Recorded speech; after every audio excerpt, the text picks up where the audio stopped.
Hey, what's going on, guys? It's Gabe Hogan, and in this video we're going to be talking about personal capital and Mint.com. Now, any of you guys who have watched my videos in the past, you know I am a huge advocate for Mint.com. Like, I've used it for years, but today I have done the unthinkable and I've actually went and set up a personal capital account. But what I want to do in this video, I want to talk about personal capital and Mint.com, the differences between the two, and why one may be for you and the other one may not be, depending on what your goals are and what you want to do with these apps or websites.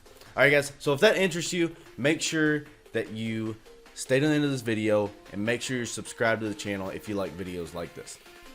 Alright guys, so this is the best way I think we can do this video. What I'm going to do, I'm going to start out this video by talking about the similarities between Mint.com and personal capital, and then later on in this video we're going to go into the differences and why you should use one over the other depending on what your goals are. Alright guys, I hope that makes sense.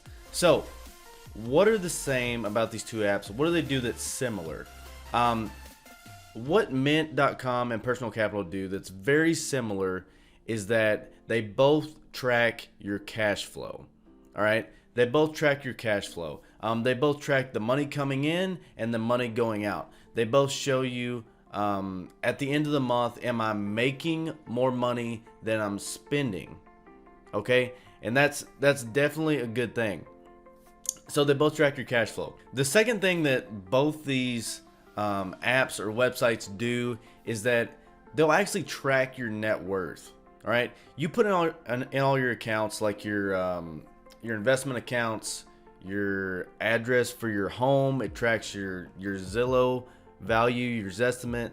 It tracks all different types of things and all the accounts that you link to these websites, and it will constantly track your net worth, and it'll tell you if your net worth is going up month to month, and you can track it. So that's very good, right? And those are the main two similarities of these two apps or websites. Now you're asking yourself, all right, Gabe, so that's cool. You know, both those things they do, they're very beneficial.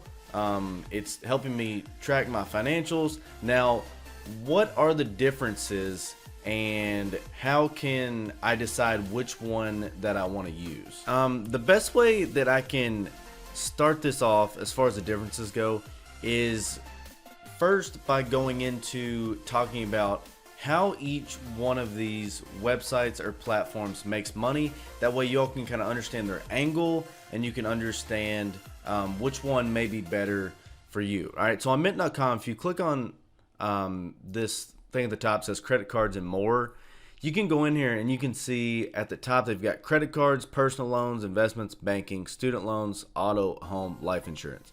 And as you click on each one of these, there's going to be different offers that you can click on. All right, so basically inside of Mint.com they do have ads. All right, they do have ads. So that's how Mint.com is making some of their money. Like, they're letting different people advertise on their platform, or they've got different deals worked out with these companies, and then they're advertising to you inside of Mint.com as far as credit cards and things of that nature, right? Now, if we go over to personal capital, mind you, since I've signed up, I haven't really seen any ads in the back office, so I don't think they're really making money from things like that, or it's not a big part of their income. But if you come down here and you look, you can see that they're advertising. It says experienced financial advisor, money management, long-term financial planning. So what personal capital and the way they make money is that once you're inside of their platform, then there's kind of a push for you to let them manage your money, and then they'll make money in that way, right? Once they're managing your money for you.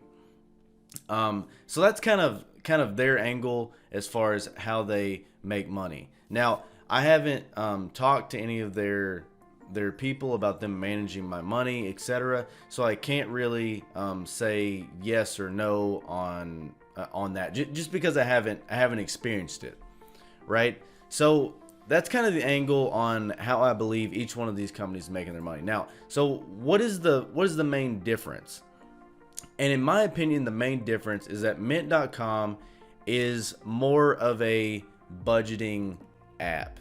All right, it's more for somebody that wants to be able to understand, okay, this is where I'm spending all my money. How can I cut expenses? Basically, in what categories am I spending more money?